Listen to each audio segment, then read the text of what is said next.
नमस्कार, स्वागत है आप सभी का हिस्ट्री 360 चैनल में। मैं रवि कुलरिया, हिस्ट्री लेक्चर राजस्थान से। हम पढ़ रहे थे कक्षा 12 एनसीईआरटी हिस्ट्री की सेकंड बुक भारतीय इतिहास के कुछ विषय भाग 2। आज से इसका तीसरा चैप्टर स्टार्ट हो रहा है जिसका नाम है एक साम्राज्य की राजधानी विजयनगर, यानी दक्षिणी भारत के एक महत्वपूर्ण साम्राज्य विजयनगर के इतिहास के बारे में हम इसमें जानेंगे और उसमें जो 4 वंशों का इतिहास रहा उसके बारे में, और खास तौर से कृष्णदेव राय के बारे में या विदेशी यात्रियों ने इस साम्राज्य के बारे में क्या कहा है उसके बारे में, इसकी भौगोलिक स्थिति के बारे में और भी काफ़ी सारी बातों को हम जानने का प्रयास करेंगे। तो हम शुरू करेंगे, और जैसा कि मैं हमेशा करता हूं, जो प्रतियोगी परीक्षाओं के विद्यार्थी हैं उनके लिए मैं कुछ एक्स्ट्रा फैक्ट्स ऐड करता हूं ताकि उनके लिए भी काफ़ी इंपॉर्टेंट ये वीडियो बन जाए। 12th के विद्यार्थियों को ज़्यादा फैक्ट्स याद करने की आवश्यकता नहीं है, जो बुक में है उसको ही आप बेहतर तरीके से याद करेंगे तो आपका काम चल जाएगा। तो आपको सिर्फ समझना है पाठ को। तो एक साम्राज्य की राजधानी विजयनगर। तो विजयनगर को पढ़ने से पहले हमें 4 उसके वंशों के बारे में जान लेना आवश्यक है। पहला वंश जिसने विजयनगर पर शासन किया, संगम वंश। इसके शासक हरिहर और बुक्का 2 भाई थे, इन्होंने इसकी स्थापना की थी। पहले शासक बने हरिहर प्रथम और फिर उसके बाद में बुक्का प्रथम। उसके बाद में बुक्का प्रथम का बेटा हरिहर सेकंड, फिर विरूपाक्ष फर्स्ट और बुक्का सेकंड। हालांकि इतने आपको याद रखने की आवश्यकता नहीं है 12th में। तो फिर मैंने इस वंश के और शासकों के नाम इसलिए लिखे हैं क्योंकि आपने देवराय प्रथम और देवराय द्वितीय तो इस काल का सबसे महत्वपूर्ण शासक था, तो इनके बारे में आपने नाम सुने हैं तो आपको ये पता होना चाहिए कि संगम वंश से संबंधित है। देवराय प्रथम, Ramachandra Raya, Vijayaraya first, Devaraya second, Vijayaraya second, Mallikarjuna, Virupaksha second, Padyarao या प्रोढ़ देवराय, ये इसके अंतिम शासक हैं। तो आपके प्रथम और अंतिम शासक आपको पता होना चाहिए। इसके अलावा आपको देवराय द्वितीय, देवराय प्रथम, इनके काल के बारे में जानकारी होनी चाहिए। इसके बाद में इनका पतन हो जाता है और दूसरा वंश आता है सुलु या सालु वंश। तो इसकी स्थापना करते हैं सालु नरसिंह 1486 ईस्वी में। फिर सालु नरसिंह मरते समय अपना एक जो सेनापति टाइप होता है जिसका नाम होता है नरसा नायक, नीचे विवरण भी आएगा। नरसा नायक सालु नरसिंह के एक सहायक थे, काफी प्रसिद्ध थे वो, तुलु ईश्वर। तो तुलु ईश्वर का बेटा था नरसा नायक। तो सालु नरसिंह नरसा नायक को कह के जाते हैं कि मेरे ये 2 बेटे छोटे हैं, इनकी रखवाली तुम करना। तो वो एक बार तिम्मा भूप को, पहले बेटे तिम्मा भूप को शासक बनाते हैं। अल्प आयु में ही, छोटे हैं वो, लेकिन उनकी हत्या कर दी जाती है। और फिर इमादी नरसिंह दूसरे बेटे को वो शासक बनाते हैं। तो 3 शासक हैं मुख्य रूप से। हालांकि तिम्मा भूप का विधि आप देखेंगे तो आप 6 महीने 1 साल, इतना लगभग, इससे ज्यादा का नहीं है। तो आप मुख्य रूप से इस काल में आप 2 ही शासक देखते हैं। एक शासक है सालु नरसिंह पहले, और फिर दूसरे आप मान लेंगे इमादी नरसिंह। तो आपको तिम्मा भूप का तो 1491 में एक बार बने थे, उसका कोई ज्यादा रोल नहीं है। तो आप इमादी नरसिंह और सालु नरसिंह के इतिहास के बारे में ही इसमें पढ़ते हैं। फिर इसके बाद में स्थापना होती है तुलु वंश की, जिसमें आपने सबसे महत्वपूर्ण नाम सुना होगा कृष्णदेव राय, जो कि विजयनगर साम्राज्य के सबसे प्रसिद्ध शासक थे। तो इसकी स्थापना वीर नरसिंह ने की। हालांकि जो नरसा नायक है वही शासन संभाल रहे हैं। तिरुमल तिम्मा भूप को बनाया, इमादी नरसिंह को बनाया, तब से लेकर अभी तक मुख्य रूप से शासन है वो नरसा नायक के हाथ में ही है। फिर नरसा नायक के बाद में वीर नरसिंह के हाथ में आ जाता है। तो मुख्य रूप से आप मान सकते हैं कि वीर नरसिंह ने इसकी स्थापना की 1505 ईस्वी में। फिर उसके बाद में कृष्णदेव राय जो सबसे महत्वपूर्ण है। उसके बाद में अच्युत देव राय, वेंकट प्रथम और सदाशिव। फिर सदाशिव की हत्या करने के बाद में शासक बन जाते हैं तिरुमल, जो 2 साल तक रहते हैं। और फिर इस वंश के कई शासक हैं। श्रीरंग फर्स्ट है, वेंकट सेकंड है, रामदेव है, वेंकट थर्ड है, श्रीरंग थर्ड है। इसका ज्यादा यहाँ पर जगह भी नहीं थी और इतना ज्यादा इतिहास में बता भी नहीं पाऊंगा। तो इसका पहला तिरुमल है और अंतिम है श्रीरंग तृतीय। तो ये 4 वंश आपको, ये चारों वंशों के नाम तो 12th में आएंगे आपको। संगम वंश, सुलु या सालु वंश, तुलु वंश और अराविदु वंश। तो आपको एक तो ये याद रखना है 12th के हिसाब से तो कि कृष्णदेव राय कौन से वंश से संबंधित है, ये तुलु वंश से संबंधित है। और इसमें जो विदेशी यात्रियों के विवरण आएंगे उसके माध्यम से हम पढ़ेंगे तो ये ज्यादा आपके क्लियर हो जाएगा। अभी आपको लग रहा होगा कि ये थोड़ा सा ज्यादा, कई शासकों के नाम मैंने बता दिए हैं, लेकिन 12th के जो बुक में दिया गया है उसको आप पढ़ेंगे तो आपको अच्छे से समझ में आएगा। अब हम शुरू करते हैं। विजयनगर अथवा विजय का शहर एक शहर और एक साम्राज्य दोनों के लिए प्रयुक्त नाम था। विजयनगर शहर भी है और उस साम्राज्य को भी क्या कहा जाता था, विजयनगर साम्राज्य, उसके लिए कहा जाता है। हालांकि उसका पहले एक और नाम था, वो भी आएगा।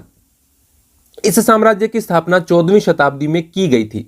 14वीं शताब्दी में, यानी पहला जो वंश है इसका संगम वंश, हरिहर और बुक्का ने इसकी स्थापना की थी 1336 में। तो ये कौन सी शताब्दी है, 14वीं शताब्दी। अपने चरमोत्कृष्ट पर यह उत्तर में कृष्णा नदी से लेकर प्रायद्वीप के सुदूर दक्षिण तक फैला हुआ था। भारत का जो नीचे वाला हिस्सा है प्रायद्वीपीय भाग, उसके दक्षिण भाग तक ये फैल गया था। ऊपर में कृष्णा से लेकर और दक्षिण में बिल्कुल अंत तक फैल गया था और बाद में यह उजड़ गया। कब उजड़ा उसका विवरण अपनी बुक में आएगा। हालांकि 17वीं 18वीं शताब्दियों तक ये पूरी तरह से विनष्ट हो गया, पर फिर भी कृष्णा तुंगभद्रा दोआब क्षेत्र के, जो आपको रायचूर दोआब बोलते हैं इसको, कृष्णा तुंगभद्रा दोआब, दोआब मतलब दो नदियों के बीच की भूमि, तो ये रायचूर दोआब है, आगे भी अपने नाम आ जाएगा शायद। तो ये रायचूर दोआब क्षेत्र के निवासियों की स्मृति में यह जीवित रहा। हालांकि ये विजयनगर साम्राज्य नष्ट भ्रष्ट हो गया, लेकिन यहाँ के जो निवासी थे उन्होंने अपने पूर्वजों से जो बातें सुनी और उन्होंने आगे आने वाली पीढ़ियों को बताई, तो उसके माध्यम से उन लोगों की स्मृतियों में यह साम्राज्य जीवित रहा। उन्होंने इसे हम्पी नाम दिया और हम्पी नाम से याद रखा, और अभी भी आप देखेंगे तो आपको कर्नाटक के एरिया में हम्पी के जो अवशेष हैं वो मिल जाएंगे। इस नाम का आविर्भाव यहाँ की स्थानीय मातृदेवी पंपा देवी के नाम से हुआ। पंपा देवी के नाम से इसका नाम आ गया हम्पी। इन मौखिक परंपराओं के साथ साथ पुरातात्विक खोजों, स्थापत्य के नमूनों, अभिलेखों तथा अन्य दस्तावेजों ने विजयनगर साम्राज्य को पुनः खोजने में विद्वानों की सहायता की। अब इसकी खोज कैसे होती है, कॉलिन मैकेंजी का उसमें क्या योगदान है, वो अभी हम पढ़ेंगे। ये देखिए दीवार दी गई है जो विजयनगर शहर के चारों ओर बनाई गई है, और कोई एक दीवार नहीं है। जैसे डोमिंगो पेस बताते हैं कि दीवारों की 7 पंक्तियां वहां पर बनाई गई हैं, और बड़ा खेती वाला इलाका भी उसके अंदर आता है। खेती क्यों करनी पड़ी उनको, या उसके बाहर इतनी बड़ी दीवार क्यों बनाई, सबके बारे में हम विस्तार से इसमें चर्चा करेंगे। हम्पी की खोज, हम्पी के भग्नावशेष, कोई भी बिल्डिंग हो, बस्ती हो, उसके जो अवशेष मिले, उसका जो टूटे फूटे भवन मिले, उसको हम कहेंगे भग्नावशेष। 1800 ईस्वी में एक अभियंता, इंग्लिश में नाम आपको ठीक लगेगा, इंजीनियर तथा पुराविद कर्नल कॉलिन मैकेंजी द्वारा प्रकाश में लाए गए थे। ब्रिटिश इंजीनियर है ये कॉलिन मैकेंजी। मैकेंजी जो ईस्ट इंडिया कंपनी में कार्यरत थे, ने इस स्थान का पहला सर्वेक्षण मानचित्र तैयार किया। और आपकी जानकारी के लिए बता दूं, और आगे आए भी गा, कि कॉलिन मैकेंजी को भारत का पहला सर्वेयर जनरल बनाया गया था। ये बहुत इंपॉर्टेंट क्वेश्चन है। भारत का पहला सर्वेयर जनरल कॉलिन मैकेंजी को 1815 में बनाया गया था, और 21 में जब इनकी मृत्यु हुई तब तक ये इस पद पर बने रहे थे। उनके द्वारा हासिल शुरुआती जानकारियां विरूपाक्ष मंदिर और पंपा देवी के पूजा स्थल के पुरोहितों की स्मृतियों पर आधारित थी।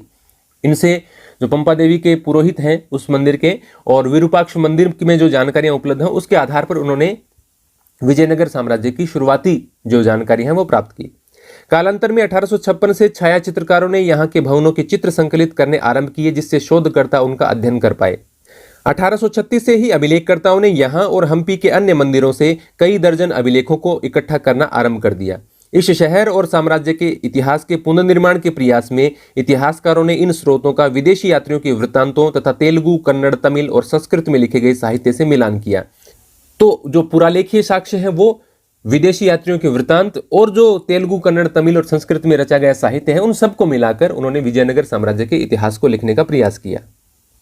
कॉलिन मैकेंजी, जैसा कि मैंने आपको बताया, एक चित्र दिया गया है और उसके साथ कुछ व्यक्ति खड़े हैं जो ज्यादा महत्वपूर्ण नहीं है हमारे लिए, लेकिन इसके नीचे दिया गया है मैकेंजी और उनके सहायक। ये चित्रकार थॉमस हिक्की द्वारा बनाए गए तैलचित्र का किसी अज्ञात चित्रकार द्वारा बनाया गया प्रतिरूप है। मूल रूप से चित्र बनाया था ये थॉमस हिक्की ने, लेकिन ये जो दिखा रखा है ऊपर, ये कॉपी है। जो थॉमस हिक्की वाला चित्र है उसको कॉपी करके किसी अज्ञात चित्रकार ने ये बनाया है।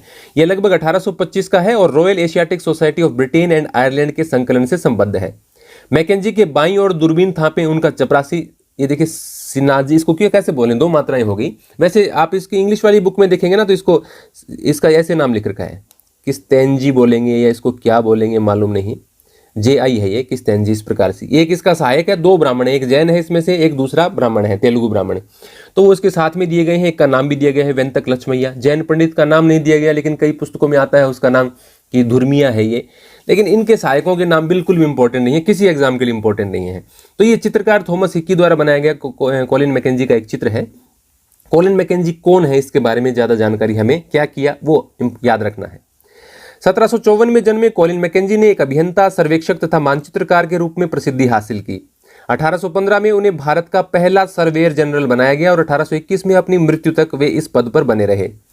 भारत के अतीत को बेहतर ढंग से समझने और उपनिवेश के प्रशासन को आसान बनाने के लिए उन्होंने इतिहास से संबंधित स्थानीय परंपराओं का संकलन तथा ऐतिहासिक स्थलों का सर्वेक्षण करना आरंभ किया। औपनिवेशिक शासनकाल के लोग यहाँ की स्थानीय परंपराओं, यहाँ के इतिहास के बारे में क्यों जानना चाहते थे, क्योंकि उन्हें फिर उनके रीति रिवाजों, उनके धार्मिक परंपराओं सबके बारे में जानकारी हो जाती थी और उन्हें शासन चलाने में उससे सहायता मिलती थी। वे कहते हैं, ब्रिटिश प्रशासन के सुप्रभाव में आने से पहले दक्षिणी भारत खराब प्रबंधन की दुर्गति से लंबे समय तक जूझता रहा। विजयनगर के अध्ययन से मैकेंजी को यह विश्वास हो गया कि कंपनी स्थानीय लोगों के अलग अलग कबीलों, जो इस समय भी जनसंख्या का एक बड़ा हिस्सा थे, को अब भी प्रभावित करने वाले इनमें से कई संस्थाओं, कानूनों और रीति रिवाजों के विषय में बहुत महत्वपूर्ण जानकारियां हासिल कर सकती है। जो वहां के मूल निवासी हैं, वहां की परंपराओं के बारे में जानकर और काफ़ी बेहतर तरीके से उनके ऊपर शासन कर पाएंगे। इससे काफ़ी सहायता मिलेगी, उनको प्रभावित करने के लिए हम बहुत कुछ जान पाएंगे। तो ये उनका मूल मोटिव रहता था इतिहास को जानने के लिए, उनकी परंपराओं को जानने का। राय, नायक तथा सुल्तान। परंपरा और अभिलेखीय साक्ष्यों के अनुसार विजयनगर साम्राज्य की स्थापना दो भाइयों हरिहर और बुक्का, हरिहर प्रथम और बुक्का प्रथम, क्योंकि बाद में हरिहर और बुक्का दूसरे नाम आएंगे तो इनको प्रथम कहना ही पड़ेगा, 1336 में की गई। मैंने आपको बताया था अभी भी पीछे भी कि 1336 में हरिहर और प्रथम और बुक्का प्रथम नामक दो भाइयों ने इस साम्राज्य की स्थापना की थी और ये साम्राज्य 1485 तक चलता है। 1336 से 1485 तक, और लगभग 13 शासक इसमें हुए, जिसमें हरिहर प्रथम, बुक्का प्रथम, ये हरिहर बुक्का दो तो ये नाम आएंगे। उसमें बाद में महत्वपूर्ण है इसमें सबसे ज्यादा देवराय द्वितीय, जिसका विवरण हमें सबसे ज्यादा मिलता है, और आखिरी शासक है इसका प्रौढ़ राय या पाद्याराव, जिसका मैंने अभी आपको बताया था। तो ये पहला ये संगम वंश है जो हरिहर और बुक्का ने स्थापित किया है, ये संगम वंश है। इस साम्राज्य की अस्थिर सीमाओं में अलग अलग भाषाएं बोलने वाले तथा अलग अलग धार्मिक परंपराओं को मानने वाले लोग रहते थे। अपनी उत्तरी सीमाओं पर विजयनगर शासकों ने अपने समकालीन राजाओं, जिनमें दक्कन के सुल्तान तथा उड़ीसा के गजपति शासक शामिल थे, उर्वर नदी घाटियों तथा लाभकारी विदेशी व्यापार से उत्पन्न संपदा पर अधिकार के लिए संघर्ष किया। मुख्य तौर से इनका संघर्ष है दक्कन के सुल्तानों से। आप जैसे इस चित्र में देख पा रहे होंगे, ऊपर बहमनी साम्राज्य है, नीचे विजयनगर साम्राज्य है। तो बहमनी शासकों के साथ इनके हमेशा से विवाद रहे, और बाद में जब मैंने आपको बताया था कि जो तुलु राजवंश में कृष्णदेव राय का जब काल आता है, वहां तक आते आते लगभग बहमनी साम्राज्य 5 भागों में बंट जाता है। आपने वो गोलकुंडा, बीदर, बरार, अहमदनगर, ये इस प्रकार के सुने होंगे 5 भागों में, आगे उनका जिक्र भी आएगा थोड़ा सा। तो बहमनी सुल्तानों के साथ इनके काफी वाद विवाद रहे हैं, काफी लड़ाइयां हुई हैं, और बीच बीच में इनकी लड़ाइयां होती रही हैं उड़ीसा के गजपति शासकों से। गजपति शासक का नाम नहीं है, शासक वंश का नाम है, और इस उड़ीसा के गजपति वंश की स्थापना की थी कपिलेंद्र ने। उड़ीसा के गजपति वंश की स्थापना की थी कपिलेंद्र, इसने स्थापना की थी। तो इनके साथ इनका विवाद रहा। संघर्ष क्यों किया इन्होंने? जो उर्वर नदी घाटियां हैं, जो काफी उपजाऊ हैं, और विदेशी व्यापार के लिए या अरब से आने वाले घोड़ों के व्यापार के लिए, ये जो व्यापार और उपजाऊ जमीन पर कब्जा करने के लिए इनमें आपस में विवाद होते रहते थे। साथ ही इन राज्यों के बीच संपर्क से विचारों का आदान प्रदान विशेष रूप से स्थापत्य के क्षेत्र में होने लगा। विजयनगर के शासकों ने अवधारणाओं और भवन निर्माण की तकनीकों को ग्रहण किया, जिन्हें उन्होंने आगे और विकसित किया। इस साम्राज्य के कई भागों ने पहले शक्तिशाली राज्यों जैसे तमिलनाडु में चोलों और कर्नाटक में होयसलों के राज्य का विकास आगे क्या है देखा था। इससे पहले के काल आपने चोल शासकों के बारे में सुना होगा, चोल वंश के बारे में, जैसे विजयालय पहले शासक आप उसके माने, फिर आदित्य फर्स्ट, परांतक, राजराजेंद्र, इस प्रकार से कई नाम आते हैं ना, राजाधिराज। तो वो चोल वंश का इतिहास इससे पहले का है। ये हम मध्यकाल पढ़ रहे हैं, चोल काल हम पढ़ेंगे तो वो प्राचीन काल में हमको पढ़ना पड़ेगा। दूसरा होयसल, कर्नाटक में होयसल, जिसकी स्थापना नृपकाम ने की थी। नृपकाम, होयसल वंश की स्थापना किसने की थी?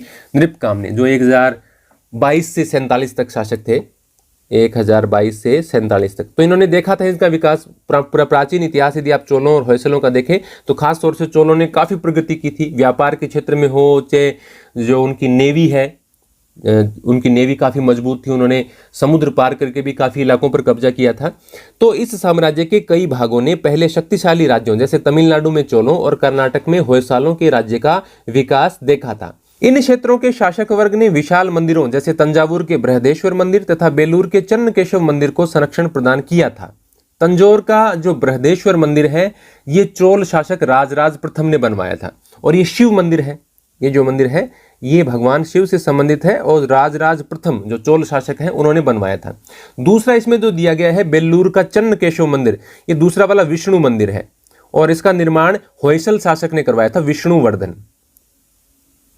ऊपर इन्होंने लिखा भी है कि इन शासक वर्गों ने, देखिए ऊपर नाम है ना, तमिलनाडु में चोलों और कर्नाटक में होयसालों ने इसका विकास किया था और विशाल मंदिरों का निर्माण किया है। तो उन्होंने एक एक एग्जाम्पल दिया है। बृहदेश्वर मंदिर तो चोल शासक राजराज प्रथम के द्वारा बनवाया गया था, शिव मंदिर है ये, और चन्नकेशव मंदिर जो बेलूर कर्नाटक में है, ये होयसल शासक विष्णुवर्धन के द्वारा बनाया गया था।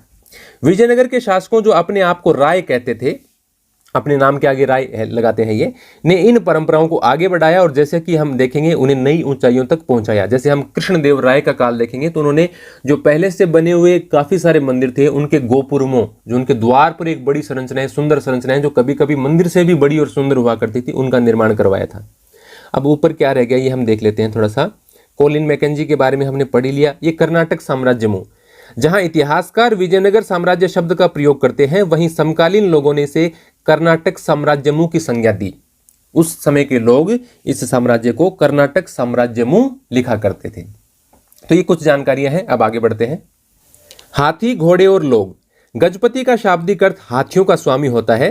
15वीं शताब्दी में उड़ीसा के एक शक्तिशाली शासक वंश का यही नाम था, जिसका मैंने बताया आपको, कपिलेंद्र ने जिसकी स्थापना की थी, तो इनको गजपति कहा जाता है। विजयनगर की लोक प्रचलित परंपराओं में दक्कन के सुल्तानों को अश्वपति या घोड़ों के स्वामी कहा जाता था, और जो राय है, विजयनगर के राय शासक हैं, उनको नरपति या लोगों के स्वामी कहा गया है। तो उड़ीसा वाले गजपति, हाथियों के स्वामी, जो बहमनी शासक हैं उनको कहा गया है मतलब अश्वपति, घोड़ों के स्वामी, और जो विजयनगर के साम्राज्य के शासक हैं उनको नरपति यानी लोगों के स्वामी कहा गया है। शासक और व्यापारी। चूंकि इस काल में युद्ध कला प्रभावशाली अश्वसेना पर आधारित होती थी, इसलिए प्रतिस्पर्धी राज्यों के लिए अरब तथा मध्य एशिया से घोड़ों का आयात बहुत महत्वपूर्ण था, और इसके लिए लड़ाइयां भी होती थी, क्योंकि सभी चाहते थे कि बढ़िया नस्ल के ज्यादा से ज्यादा घोड़े उनको मिले और उनके प्रतिद्वंदियों को न मिले। दोनों ही बातों के वो ध्यान रखते थे। यह व्यापार आरंभिक चरणों में अरब व्यापारियों द्वारा नियंत्रित होता था। व्यापारियों के स्थानीय समूह, जिन्हें कुदिरई चेट्टी अथवा घोड़ों के व्यापारी कहा जाता था, इंपॉर्टेंट क्वेश्चन है ये, भी इन विनिमयों में भाग लेते थे। ये जो लेन देन होते थे घोड़ों की खरीद फरोख्त, इसमें भाग लेते थे।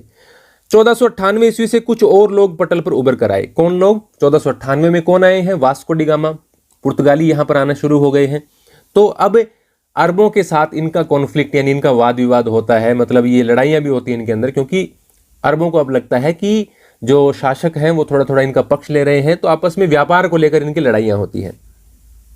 ये पुर्तगाली थे जो उपमहाद्वीप के पश्चिमी तट पर आए थे। वास्को डी गामा कालीकट के तट पर पहुंचा था 1498 में, और व्यापारिक तथा सामरिक केंद्र स्थापित करने का प्रयास करने लगे। व्यापारिक केंद्र जहां से ऐसे बंदरगाह जहां से अच्छे तरीके से व्यापार किया जा सके, और ऐसे केंद्र जहां से अच्छे तरीके से लड़ाई की जा सके, या ऐसी मजबूत अपना सामरिक केंद्र कोई किला वगैरह बना ले तो ताकि उनको लड़ाई में आसानी मिले। तो ये जो व्यापारिक और सामरिक केंद्र स्थापित करने का प्रयास करने लगे, तो यहाँ के लोकल शासकों से भी उनके विवाद हुए, अरब के व्यापारियों के साथ भी विवाद हुए।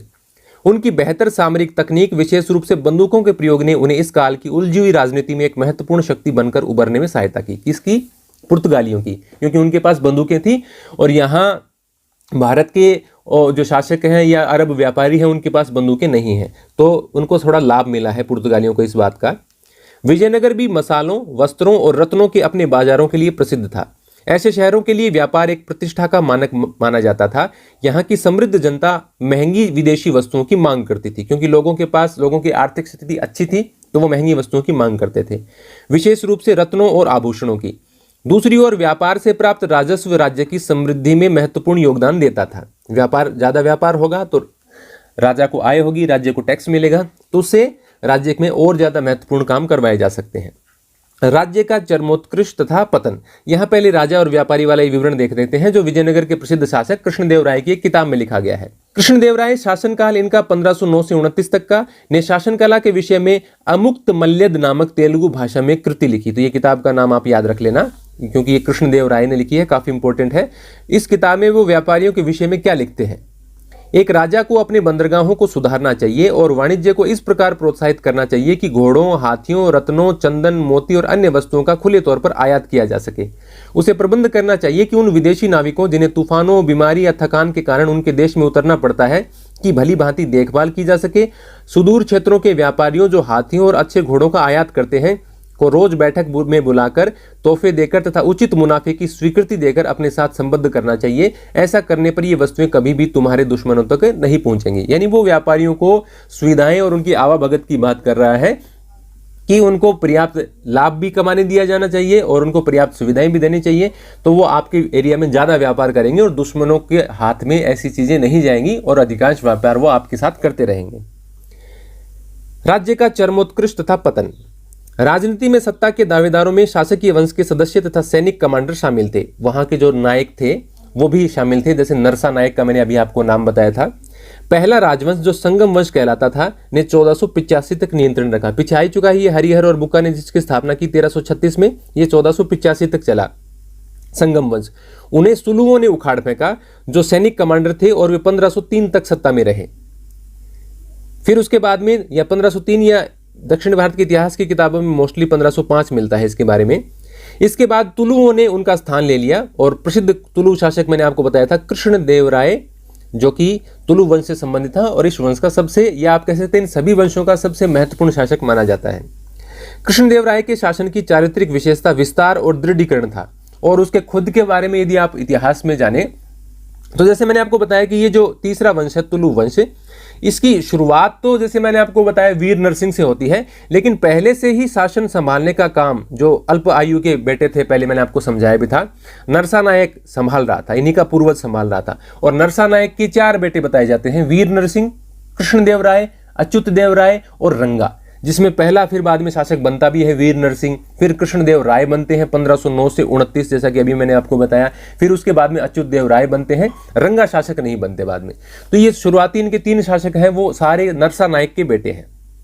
नरसा नायक ईश्वर, जो तुलु ईश्वर था उसका बेटा था, जो काफी प्रसिद्ध था युद्ध लड़ने के लिए।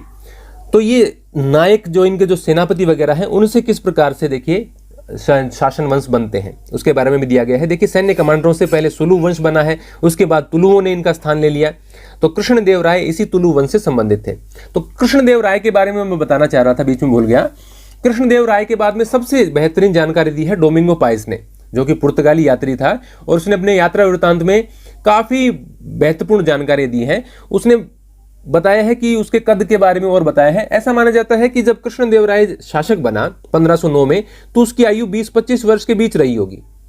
और डोमिंगो पाइस ने उसके शासन संभालने के लगभग 10 वर्ष बाद उसको पहली बार देखा था। और फिर वो उसके बारे में बताता है कि उसका कद है वो ज्यादा बड़ा नहीं है, ज्यादा छोटा भी नहीं, यानी बीच का कद है उसका रंग गोरा है और उसका जो डील डोल है क्यों वो अच्छा है।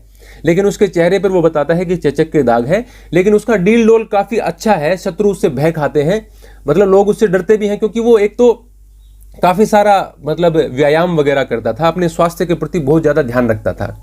और उसने ये भी बताया है कि वो बहुत ही ज्यादा योग्य राजा है, बहुत हंसमुख स्वभाव का है, प्रसन्न रहने वाला है, और वो विदेशियों का आदर करता है, प्रेमपूर्ण तरीके से उनके साथ मिलता है, उनका अच्छी तरीके से हालचाल पूछता है। और वो बार बार अपने जो विवरण है उसमें ये बताता है कि वो एक महान शासक है, बहुत न्यायी है, लेकिन कभी कभी उसको क्रोध आता है तो उसको क्रोध बहुत भयंकर आता है। उसने बताया कि उसकी जो शरीर है वो फिट क्यों रखता था, किस प्रकार से रखता था। वो लिखता है अपनी पुस्तक में कि वो कड़े व्यायाम के द्वारा अपने शारीरिक बल को कायम रखता था और बहुत अच्छा घुड़सवार था। और उसका व्यक्तित्व है वो बहुत ही शानदार था, जो भी उसके संपर्क में आता था वो उससे प्रभावित जरूर होता था।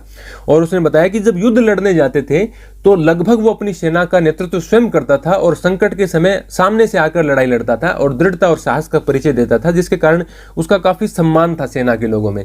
और अपनी सेना का जो निचला स्तर था, जो छोटे सैनिक थे, सिर्फ सेनापति ही नहीं, छोटे सैनिकों का भी सुख दुख में बहुत मतलब भूमिका निभाता था। हर दिन की लड़ाई के बाद में वो मुठभेड़ जब होती थी तो उनको देखने जाता था, उनकी देखभाल की पूरी व्यवस्थाएं करता था। तो सभी उसको प्रेम करते थे, उसका आदर करते थे। तो उसने बार बार ये बताया है कि वो वीर था और बहुत सी बातों में आदर्श था, न्यायी शासक था। तो डोमिंगो पाइस ने काफी ज्यादा मतलब बड़ाई की है कृष्णदेव राय की, और इसीलिए कहा भी जाता है, सभी जगह लिखा भी आता है कि कृष्णदेव राय विजयनगर साम्राज्य के सबसे महत्वपूर्ण शासक है। एक कृष्णदेव राय का जब समय आता है तो मैं आपको बता दूं कि जो बहमनी साम्राज्य है विजयनगर साम्राज्य के ऊपर की ओर, बहमनी साम्राज्य लगभग 5 भागों में बढ़ जाता है। 3-4 में तो मट ही जाता है, उसके शासनकाल के दौरान 5वें में भी लगभग बढ़ जाता है। बीजापुर, अहमदनगर, बरार, गोलकोंडा और बीदर में बट गया था। फिर हम तालीकोटा के युद्ध के बारे में थोड़ा सा पढ़ेंगे। कृष्णदेव राय के शासन की चारित्रिक विशेषता विस्तार और दृढ़ीकरण था। इसी काल में तुंगभद्रा और कृष्णा नदियों के बीच का क्षेत्र रायचूर दोआब, 2 नदियों के बीच की भूमि दोआब कहलाती है। तो कौन सी रायचूर दोआब किसको कहते हैं? तुंगभद्रा और कृष्णा नदियों के बीच के स्थान को। उसको 1512 में कृष्णदेव राय ने हासिल किया। फिर उसके बाद में उन्होंने उड़ीसा के जो गजपति शासक है उनका दमन किया 1514 में, और 1520 में बीजापुर के सुल्तान को बुरी तरह पराजित किया। ये उसकी 3 महत्वपूर्ण सफलताएं हैं। और अभी मैं एक और भी बताऊंगा आपको। बीच में एक छोटा भी आता है जानकारी कि जो उमत्तर के पोलियागार विद्रोही एक सामंत था गंगाराय, उसको भी हराया था। उसके बाद में उड़ीसा के गजपति शासक को हराया, और गजपति शासक अभी रुद्र प्रताप है, नहीं प्रताप रुद्र उल्टा नाम है इसका। उड़ीसा के शासक प्रताप रुद्र को हराया था। ये जो शासकों का दमन किया यहाँ बताया ना 1514 में, उड़ीसा के गजपति शासक प्रताप रुद्र को हराया था। हालांकि राज्य हमेशा सामरिक रूप से तैयार रहता था, यानी युद्ध के लिए तैयार रहता था, लेकिन फिर भी यह अतुलनीय शांति और समृद्धि की स्थितियों में फला फूला। कुछ बेहतरीन मंदिरों के निर्माण तथा कई महत्वपूर्ण दक्षिण भारतीय मंदिरों में भव्य गोपुरमों का, जो उनका द्वार के ऊपर एक बड़ी सी संरचना बनाई जाती थी, काफी सुंदर, कभी कभी तो मंदिर से भी ज्यादा बड़ी और सुंदर होती थी, उनको जोड़ने का श्रेय कृष्णदेव को ही जाता है। उसने अपनी मां के नाम पर विजयनगर के समीप ही नगलपुरम नामक उपनगर की स्थापना की, जो कि आंध्र प्रदेश में है। विजयनगर के संदर्भ में सबसे विस्तृत विवरण कृष्णदेव राय के या उसके तुरंत बाद के कालों से प्राप्त होते हैं। कृष्णदेव राय की मृत्यु 1529 में हुई। इसके पश्चात राजकीय ढांचे में तनाव उत्पन्न होने लगा। उसके उत्तराधिकारियों को विद्रोही नायकों या सेनापतियों से चुनौती का सामना करना पड़ा। 1542 तक केंद्र पर नियंत्रण एक अन्य राजकीय वंश अराविदु, मैंने आपको बताया था ना चौथा वंश अराविदु के हाथों में चला गया, जो 17वीं शताब्दी के अंत तक सत्ता पर काबिज रहे। अराविदु वंश के शासक 17वीं शताब्दी के अंत तक। पहले की तरह इस काल में भी विजयनगर शासकों और साथ ही दक्कन सल्तनतों के शासकों की सामरिक महत्वाकांक्षाओं के चलते समीकरण बदलते रहे। आपस में उनके क्षेत्र भी कम ज्यादा होते रहे, उनके बीच में लड़ाइयां भी चलती रहे, और अंततः एक बड़ा युद्ध हुआ। यह स्थिति विजयनगर के विरुद्ध दक्कन सल्तनतों के बीच मैत्री समझौते के रूप में परिणत हुई। लेकिन बाद में 1565 में विजयनगर की सेना प्रधानमंत्री राम राय के नेतृत्व में राक्षसी तांगड़ी, जिसे तालीकोटा के नाम से भी जाना जाता है, के युद्ध में, राक्षसी तांगड़ी का युद्ध या तालीकोटा का युद्ध आप इसको कहेंगे, उसमें उतरी। विजयनगर का नेतृत्व कौन कर रहा है? प्रधानमंत्री राम राय। और दूसरी तरफ है बीजापुर, अहमदनगर, गोलकुंडा और बीदर भी आप शामिल कर सकते हैं। ये चार हैं, बरार को छोड़कर बाकी चारों ये जो सल्तनतें हैं ये एक साथ हैं, और इनकी संयुक्त सेनाओं ने विजयनगर की सेना, जो कि प्रधानमंत्री राम राय के नेतृत्व में लड़ रही थी, उनको तालीकोटा के युद्ध में परास्त कर दिया। फिर विजयी सेनाओं ने विजयनगर शहर पर धावा बोलकर उसे लूटा। तो ये देखिए 1565 में, अपने पेज की शुरुआत में आया था ना कि 1565 में विजयनगर को लूटा गया। 1565 में इसे आक्रमण कर इसे लूटा गया। तो ये लूटा गया राक्षसी तांगड़ी तालीकोटा के युद्ध के बाद में। जो गोलकुंडा, बीदर, अहमदनगर, ये इनके जो शासक हैं, इनकी जो सेनाएं हैं, इन्होंने काफी लूटा इनको। कुछ ही वर्षों के भीतर यह शहर पूरी तरह से उजड़ गया। अब साम्राज्य का केंद्र पूर्व की ओर स्थानांतरित हो गया। थोड़ा पूर्व की ओर चले और उन्होंने नई राजधानियां बना ली। अराविदु राजवंश के जो शासक है, उन्होंने पेनुकोंडा को राजधानी बनाकर शासन किया, और बाद में चंद्रगिरी जो तिरुपति के समीप है वहां से उन्होंने शासन किया। क्योंकि ये जो सल्तनतकालीन ये शासक हैं, क्योंकि ये जो बीजापुर, अहमदनगर और गोलकुंडा के साथ इनकी दुश्मनी, और इनको हारने के बाद में इनको वहां से हटना पड़ा, और इन्होंने दूसरी जगह राजधानियां बनाकर पहले पेनुकोंडा और फिर चंद्रगिरी से शासन शुरू किया। और ये लगभग अंतिम काल चल रहा है विजयनगर साम्राज्य का। अब हम आगे बढ़ते हैं। ये देखिए यहाँ पर देख सकते हैं बीदर, बीजापुर, गोलकुंडा, यहाँ पर विजयनगर, और ये नदियां आपको ध्यान में रखनी है, अगले चैप्टर में मैं आपको समझाऊंगा। देखिए यहाँ से ये तुंगभद्रा, दो नदियों से तुंग और भद्रा ये मिलकर यहाँ से जा रही हैं, और ये यहाँ जाकर कृष्णा में मिल जाती है। देखिए यहाँ से ये कृष्णा आ रही है, ऊपर से भीमा इसमें मिल रही है। ये नदी आपको ध्यान में रखनी है।